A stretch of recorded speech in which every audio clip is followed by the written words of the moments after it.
Our desire to eat fresh vegetables has left us with an idea that vegetables are only good if they're cooked just before being eaten.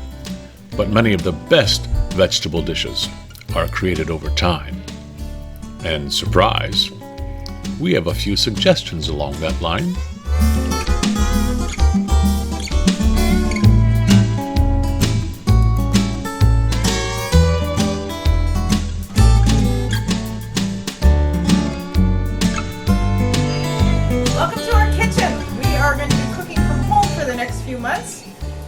And we're going to make Dolmades, stuffed grape leaves today. Now, I realize not everyone has time to do that, so we'll come up with an alternative casserole where you can have the same flavors of the meat and the rice and all the vegetables, and then either grape leaves or kale steamed or cabbage leaves steamed or collard leaves steamed to stuff.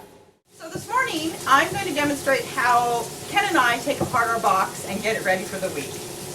But before I even start, I'm going to start in onions because I already know I need that going to make the dolmades, and we're going to be using hamburger from the farm and some herbs from the farm and probably some miscellaneous leftover vegetables from my box last week will go in there, and then some fresh ones too from this week. So we're going to time ourselves and see how long it takes. I need to turn this down. But it takes a while to get the onions to caramelize. You want them nice and soft and almost dissolved so they get the flavor but the kids don't object. So the first thing you need are a means of storing the greens that we are going to start cleaning. And Ken is showing you a lovely picture of the array of vegetables we're going to get this week. I have seen folks use this very large type of flat Tupperware container that can fit in your refrigerator more readily. We cheat around our farm. I have 2 refrigerators, so I just use a big bread bowl. But I have to tell you the difference between greens stored this way and greens stored in the drawer. And let me just take a minute to pull one out and show you. These are greens that I washed last Tuesday. Now, they're going to make a salad for us tonight. But look at these. These are those wonderful Asian, Japanese greens. I think you'll find they're okay. I think next week when I show you what I have come out of that airtight bucket, you're going to find they're much more crisp. So I'm set up in my sink. I've got a big bowl, a little bit in here to wash the greens, and some cold water. And then I've got my salad spinner right next to it. So you'll watch the process I go through. In the meantime, I'm going to go ahead and set up a tea towel on the island so that as soon as they are spun dry, they're ready to go. I like to start with my most delicate greens, and these are the lovely Asian greens that were just harvested. I like to eat them fresh, but if I get behind, it gets to be a busy week, you can always saute them or braise them and include them in your breakfast. So I'm just going to let these sit in here for about 3 minutes. It has been raining in this past month, so we have some slug activity. Probably very little here, but I like to check. And that's what the salt's for. I took a minute to add some spices to our dolmades filling. There are many cultures that make stuffed grape leaves or stuffed something or other. Today we're using one that it calls for a little tiny bit of allspice. Be really conservative with that. And then some cumin. So it's an odd combination, but let's see what happens. We're going to make a new recipe. New flavor profile with it today. So I'm at the Asian greens that are just going through their first rinse. I'm going to put my glasses on so I can see what's in here. If we had any lovely wildlife that came in from the field, it usually drops out by now. So I give it a shake. I'm just going to store it in the salad spinner, and then I'm going to put some rinse water in here, and then I will spin it down by degrees.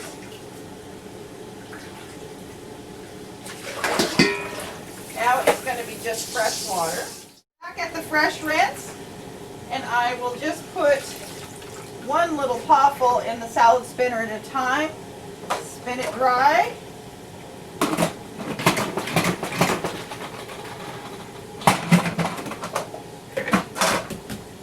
And then I'll just spread it here. And it's not perfectly dry, but that's okay because we're going to put layers of towel between each grouping. And then once I have the Asian greens spun dry, then they'll go in the bottom of my bucket, wrapped in a separate towel so that I can pull them out to make a particular dish. Segregating them like that helps meal planning, especially when you're doing it on the fly. I try to have a plan for the week, but the best laid plans with mice and men, I'll tell you. What I know is if I get my vegetables cleaned and prepped, you know, maybe my greens are washed and chopped and sorted out, and then maybe some things that need roasting are taken care of, some things that just need turned into a salt and a lime just kind of slaw to hold the vegetable, like cabbage and carrots and onions and things like that. If I get that done, I'm halfway to about 6 meals already.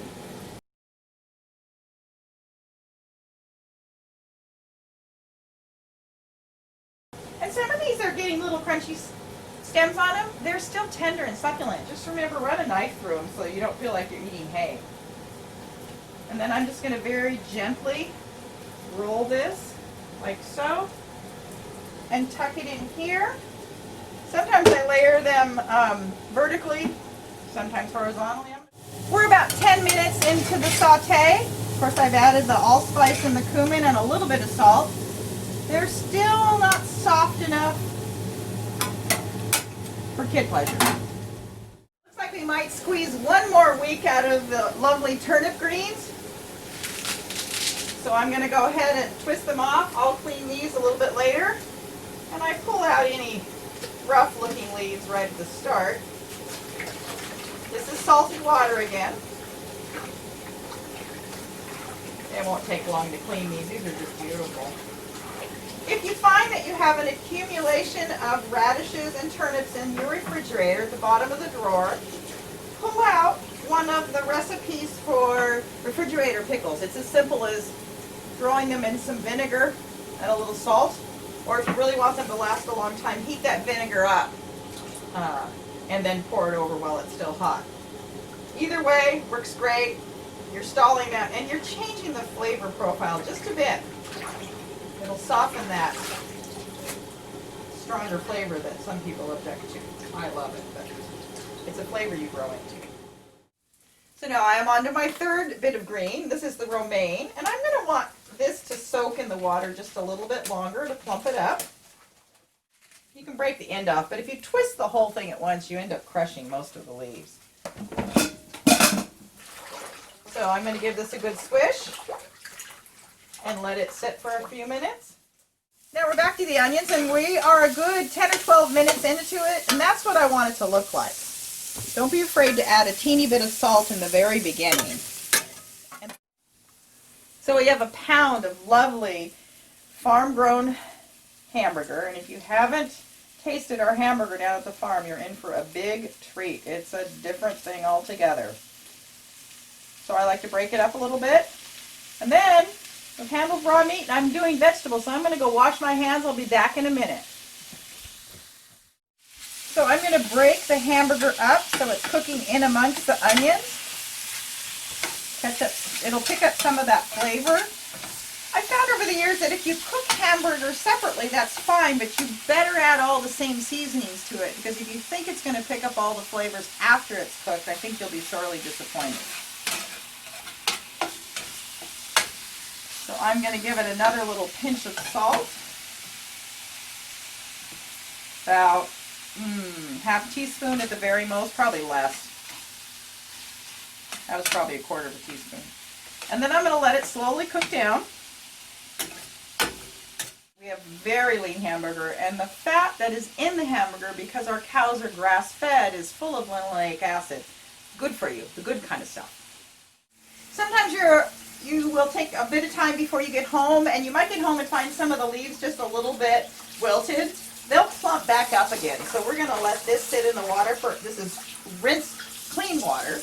We're going to let it sit for 10 minutes, and then I will bundle it up in a towel after I've spun it dry. While I'm waiting for the romaine to plump up just a little bit and rinse, I'm going to get all my turnips ready. And I think I've decided this week that I will make a quick refrigerator pickle. Not the kind that you heat up the vinegar, just some nice, I haven't decided which vinegar I'm going to use, but I'm going to clean, and then I'm going to run it through my food processor that has a nice heavy shred on it. And I'll probably gather up some of last week's too. Now I've got this great stuff I can put on top of soups and casseroles and inside sandwiches, or alongside scrambled eggs in the morning, or piece of fish. Lots of options. It's just something that's 3/4 of the way to a meal.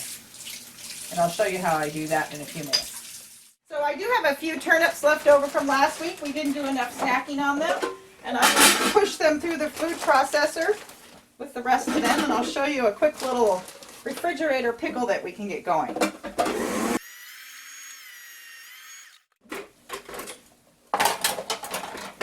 So now it looks like that. So into a metal bowl. And then I just discovered a portion of a purple onion. So I'm going to slice that up. But before I leave those turnips for very long, I'm going to give them a good splash. And I think this week we're going to use this. I talked about this last summer. There aren't a lot of prepared things that I play with, but my sister-in-law, Carol, introduced this to me. It's called salata, and it's seasoned vinegar. There's no oil in it, so you find you're eating a lot of salads with just a splash, and it has a bit of sugar in it. Not a lot. But what I'm trying to show you is it's a good idea to get some vinegar on that right away so it doesn't turn brown. Here's the portion of the purple onion I found wrapped up in some parchment or wax paper, and I'm going to clean that up, and I think rather than have it languish in the refrigerator, I'm going to toss it in those turnips, those spring turnips that we grow. Now the onions are going to go in here. And a bit of salt. That's what's going to hold that. And there's already a little vinegar on it. And you don't have to submerge it. You're just making a fresh salad. I'm going to hold this out for a little bit longer and see if I can't find something a little green to put in here. So we were lucky enough to get both white and red scallions this week.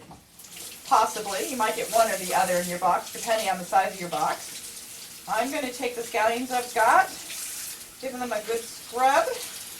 All of this is usable.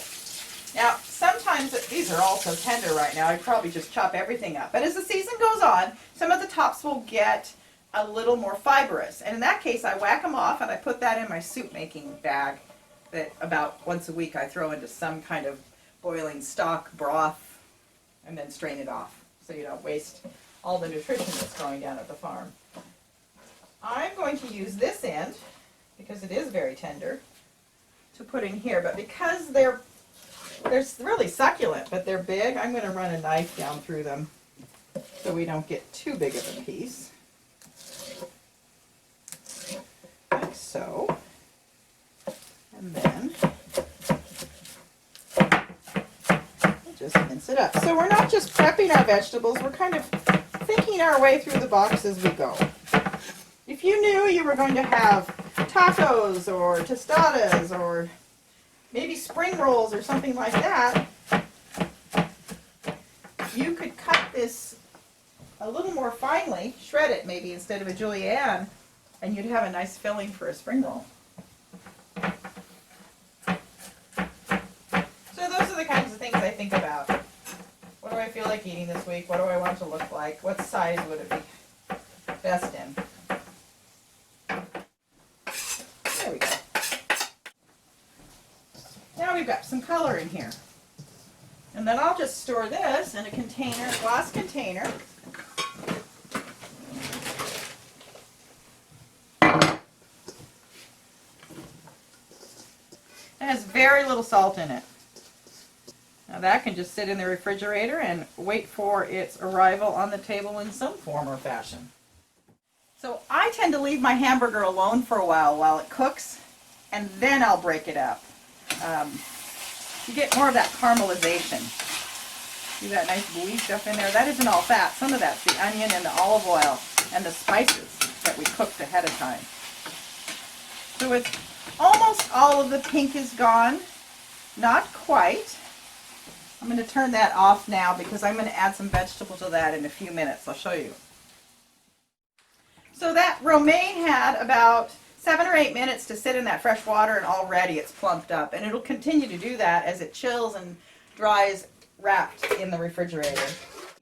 Sometimes when I'm wrapping my greens, I don't really need another towel. I just maybe need one more layer just to absorb some of the moisture, even though I've spun them dry somewhat. And that'll help keep them crisp. And I don't want to lay them this way because I'm going to roll them and I want to crush the leaves. Good. So now I have this option. There's just an extra little layer. And I can stand that up in here like so. And that has my turnip greens and my romaine, and that'll make a nice combination for a salad. When I'm getting my scallions ready for the week to store, I've already washed them, but I want to just strip off the leaves like so on the outside if they look a little dirty or wilty. These have grown over a season. And I am not going to cut their tails off just yet. If I'm going to store them in the refrigerator, let's not break any more cells than we have to. But now all we have to do is pull that out of the refrigerator and chop it or slice it longitudinally, whatever you want to do. It's clean and ready to go, and then you just take the tails off then. So guess what, people? Zucchini plants are starting to rev up their engines. I'm not sure quite how many you'll get in your box this week. I have a hunch they will make an appearance, if not in the box, on the choice table. But I'm going to give them a good rinse and then cut off the ends. Now when they get this to this size, I like to cut them longitudinally. Now that's still pretty tight, and you can choose to just shred that. And I think because it is so tight, I will. When it starts to formulate seeds and you can actually identify them, that's when I'll scrape out the center pith. But that looks good. They're very young. And I'm going to push these through my food processor, which gives me a big, heavy, like a julienne. It's not quite a shred. A shred breaks more cells. I'll show you what it looks like.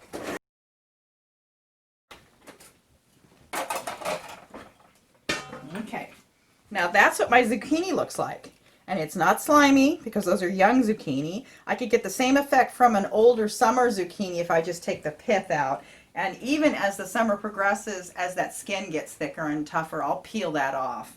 And in that case, it won't have the color, but you'll have lots of flavor and lots of minerals. In the summer, when the zucchini's skin gets thicker, I don't like to eat that. That's a little too tough for me. So I will take my grapefruit spoon. I've showed it to you before. It's a great tool in my kitchen. Looks like that. And I'll scrape that center out and the skin off, and then I'll peel them. But right now, we're going to use them like this because they're brand new out of the field, young plants, early in the season. Zucchini's job is to gather minerals from the soil. And so I know you may think, oh my gosh, they're just good for zucchini bread or hiding in people's cars after church on Sundays. But they have nutritional value. Now, last week, I did this to mine. I had no idea what I was going to do with them until later in the week. I made an almond soup. I already had the broth in the freezer, and I threw these in, and they were great. I just threw the whole lot. Now, probably half that amount. I'm going to go ahead and store this in a glass container, and I'm still not sure what I'm going to use. You know, I may just saute the whole batch. Put it in a little bit of olive oil, a little garlic, and pan fry them. Or put them in a soup. There we go. So one of the best things about being a part of Jubilee CSA is that you kind of get your hand forced to try new vegetables. I like that. It does it for me as well. And rule of thumb, the greater diversity of your vegetable intake, the healthier you'll be. Plus your palate will expand in flavors that you appreciate. Now celtis is this Asian lettuce type crunchy vegetable that we introduced last week. I think I'm going to shred it up, put a little bit of salt and vinegar on it. I don't know that I'm going to mix it with my other one, only because there's not room in the container. So I'll keep it separate, and maybe Mimi will use it in a mince. We'll hold it back, but I'm going to put a little bit of apple cider vinegar on it because this browns quickly once it is exposed to air. It starts to oxidize. I'm just going to use my paring knife to cut up the celtus. Liz had a fun Asian kind of salady thing going last week. You might want to revisit that. Ken was reminding me of something really important. I want you to take note of the size of this. This is actually a julienne. It's not a shred. If you shred the zucchini, they're just going to wilt and fall apart. So if you've got a food processor that can do this, let me know which one it is that you own. Mine is 40 plus years old, so I can't even suggest that you buy one. What the celtus looks like once it's been julienned. And I'm going to go ahead and put that dill vinegar on it because I know it will want to turn brown. And dill is a flavor that will be compatible with our kind of Mediterranean motif for the week, right, Mimi? Oh, totally. All right. Good. I'll put that in a bowl for you. Back at the sink, we have got gorgeous baby carrots. Not those weird things you get in bags at the grocery store that aren't really baby carrots. They're the core of a carrot. If you've ever wondered why they taste funny, that's why. We decided we're going to go ahead and just scrub these up. I'm not going to peel them. I'm going to take them off their tops. Remember how we've said consistently, always remove the greens off of a root, whether it's beet, and you can use the tops off the beet, or salad, or excuse me, carrot greens. Some people like to turn that into pesto. I haven't acquired a taste for it yet, but this old dog might learn a new trick. But I think this week it's going in my compost. And then I got this out. If you notice my sink, there's not a sponge in sight. Those are bacteria houses. So if you have grown up using a sponge and I can dissuade you of that, I'll feel successful. I take a clean one of these green scrubbies and I just give it a good squeeze like this. This hasn't been used on dishes and it's got plenty of sandpaper effect, if you will. I just clean them like that. And that way you're not peeling off all that nutrition of the skin, you're just getting the dirt off. And that way they'll be clean and ready to eat. You could tuck them in that drawer we've talked about where you have a special place for snacks for family members who get the hangries. You could point them to the drawer and the carrots are all ready to eat and chilled. Yummy. Hello, everybody. It's after the 4th, and we survived the night. Hope you guys did too. And what we're going to start with is just doing a couple of fun things with yogurt. And the first thing I'd like to make sure you realize is that when you buy your yogurt, look at your ingredients because a lot of yogurts have a thickener in them. So what I did was I just took some cheesecloth, and what I'll do is I'll just show you. I just wanted to show you how I have it draped over the bowl because it's actually going to weep quite a bit. So this, see, now you have this wonderful yogurt cheese. And then on the bottom of the bowl, you're going to wind up with a lot of whey left.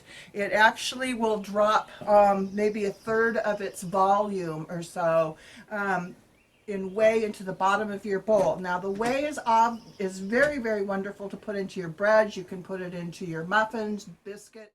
We're going to take just some simple olive oil, and what you can do is you can just pour that over the top, and then you can just chop some fresh herbs.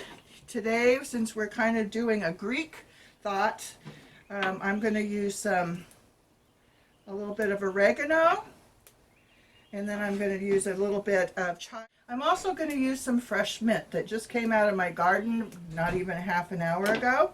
So I'm going to go ahead and just chop this up and they're really fine.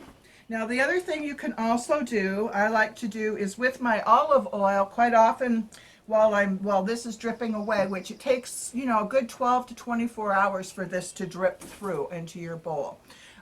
is you can actually take your olive oil, put some in a bowl, put some minced garlic in it, and let that sit, and it will flavor your oil. But if you just do something simple like this, you've got a wonderful, wonderful appetizers. So we're going to take some of these delightful new carrots that Terry just cleaned up, put those on the side. So we can even take some of this and put it on the side too, for those that want to pick. So there you go. It's something that simple to do. The other thing that I'd like to do is we're going to make just a dip with some yogurt. You can zest some lemon and lime into this. This is a golden opportunity to start using some of our vegetables. Here's our brand new one. Plain yogurt. That's all that's in the bowl. Our Celtis, which was in your basket this week, our brand new veggie to try for this year. So I'm going to fold that in there. And see, you can put a little. We might as well put a lot. I'm going to take our mince that again has our wonderful, wonderful turnips, some red onion, and some green onion. And now, right now, you actually have a delightful dip. Because remember, this one has some of the vinegar in it. You can substitute again with lemon juice, with lime juice, with another type of vinegar. And you're set. And then I'm going to put in a few more herbs just because we've got them, and why not use use them. And do remember that when you use fresh herbs, you really want to make sure that you use about 3 times as much fresh herb as you would a dried herb. And we'll throw that in there. And then all we have to do is put some fresh cracked pepper and a little bit of salt. And basically you are done. Now this would work beautifully also on fish, as a dip with all kinds of vegetables.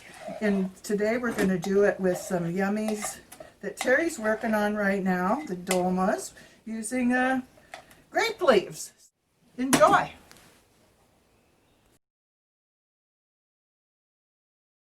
So what we're going to talk about right now is this is the delightful zucchini that Terry had julienned a little bit earlier. And what we're going to do is we're actually going to sweat this, meaning that zucchini has a lot of water in it, and we don't want our food to taste watery. So all I'm going to do is take a handful for what I'm going to want for now, and I'm going to put it in this bowl, and I'm just going to add some salt to it, and the salt will pull out the water. And so it's in a colander, in a bowl, so the water has some place to go, that it's not sitting in it. And we're just going to put some salt in there. We're going to toss this around. And then all you have to do is let it sit. And it doesn't matter if it sits for an hour, or if it's just if you're in a hurry and you have to use it even in just a half hour. So here's our zucchini, and it's been sitting now for half hour or so, and you can see how the water is coming out and it's starting to pool on the bottom. So I'm going to squeeze it, and as you can see, a lot of the water will still come out. I'm just going to put this in the sauce, like the tzatziki sauce that we made earlier today, that had the yogurt and some herbs. And it has some mint, oregano, salt, and pepper. And some of the onion is in here, the green spring onion. Back to the meat. If I recall, I told you I was going to put a vegetable in it, but I really wasn't sure which one. Well, after we had everything all laid out, I looked at that julienne zucchini and thought that's perfect to stuff in the dolmas. But I wanted to cook it down and knock some of the water back out of it. So it started out all crunchy, and after about 10 minutes, this is what it looks like. So this entire mixture has a good heavy teaspoon and a half of cumin, a quarter of a teaspoon of allspice. Be careful with that spice. You don't want to go too far with it if it's new to your palate. And it's got 4 garlic cloves and a heavy quarter teaspoon of salt in here. So, as you can see, there was very little fat on that hamburger, that lovely grass-fed Jubilee hamburger. This is a cup and a half of brown basmati rice. One of the things I learned this week is it's important to soak it for at least 20 minutes, just in some cold water, so that you can start to break. See how the kernel will break if you just pinch it with your thumbnail? I think that helps it cook in the right amount of time, so that by the time the rice is cooked and the juice has been absorbed into the dolmas, it all finishes at the right time. You don't overcook anything. So I'm just going to take that drained rice after it's soaked for 20 minutes and stir it into the meat. And this meat is off the burner now. It's just in the same container since I'm dirtying something else. And then Mimi and I will set about stuffing grape leaves. Okay. Now we are starting to assemble the stuffed grape leaves. And I'm going to use my heavy cast iron pan that's lined with enamel, although it's so heavily worn that you can hardly tell, but it really is. And it's got about 3 tablespoons of olive oil. I want to put something on the bottom before I stack the stuffed dolmas on top of it, just so they don't scorch. Remember the zucchini we shredded? Well, that's just going to add to the sauce. So I'm going to put 2 pawfuls in there so it covers the bottom. Ken, can you show them what that looks like on the bottom of the pan? And then Mimi and I will place the dolmas on top of that so that they don't have a chance to scorch directly on the heat. I'm adding about 1/2 cup of minced mint to this at the very last. So give the grape leaves a rinse and some salt, just in case there are a few little aphids or critters lying about. If you've got a friend who's got a grape arbor, take your scissors over there and look pathetic and they'll probably give you some. If not, you can buy those that come in a big jar in the Mediterranean kitchens they're packed in a brine, and you can use those as well. But we're going to use the fresh grape leaves and we're going to steam them. If you don't have access to grape leaves at all, steamed cabbage leaves are perfect. So you can either pre-stuff the cabbage leaves, or if you don't have time, you can cook up the same meat-rice mixture in broth and the lemon juice and the lemon zest and the stock, and then bring whatever steamed leaf you have to offer the family and let them pack their own. So we have steamed these for 5 minutes, just a small batch of them, and I'm going to take the tongs and lay them out here so you can see what they look like, either cooked or not.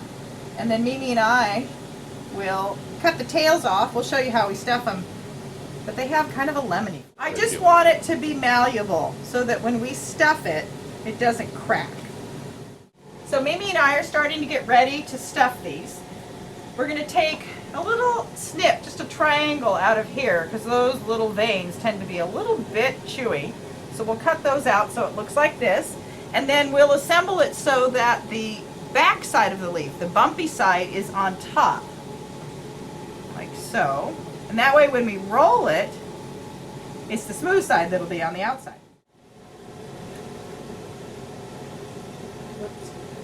And you don't want to stuff it too tightly because you need a little bit of room for the rice to expand. And then I'm going to take this, it's got its little tail there, I'm going to put that in the bottom of the bowl, pot right here like so.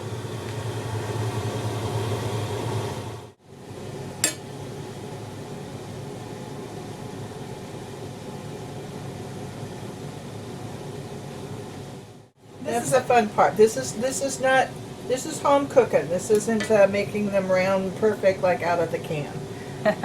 It's also a great way to get everybody in the family involved. Everybody go to the bathroom, scrub your hands thoroughly, and then make a party of it, because really a lot of these foods come from cultures that know how to work together.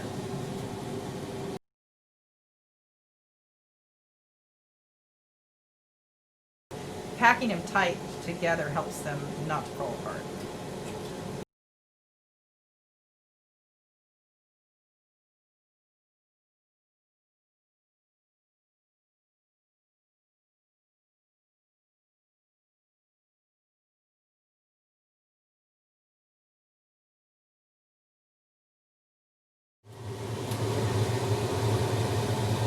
This will allow us to build a separate layer.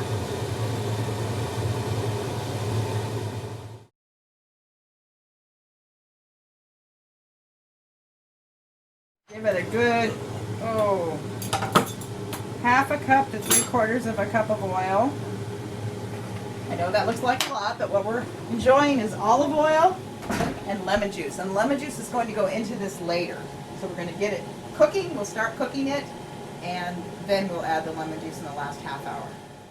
So this is a lamb stock that I had stashed in the freezer. I didn't have lamb, I had hamburger from the farm. Generally they are stuffed with lamb. That's about 5 cups of stock. And it was pretty rich stock, so I thinned it with a cup of water.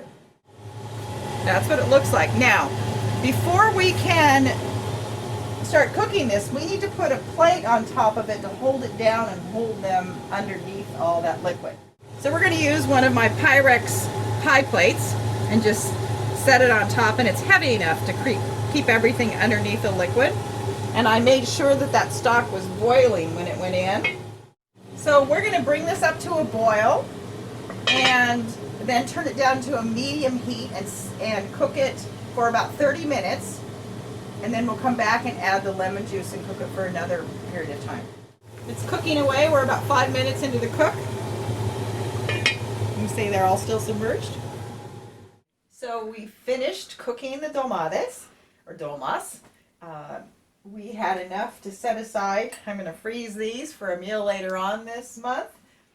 We had a teeny bit of stock left over and some juice, and a couple of the dolmas broke, so I thought I'm going to put this in a jar. Once it cools, put it in the fridge, and that'll turn into soup later on this week. Probably some cabbage will go in there. It sounds kind of good. These are now room temperature. They're all glistening with lemon juice and olive oil, and they're ready to be eaten. This is a yogurt vegetable, kind of like a tzatziki. It's got garlic in it, and zucchini, and some of the celtas, and some purple onion. It looks like this is the one that Mimi made earlier. So we'll serve the dolmas with that as a meal.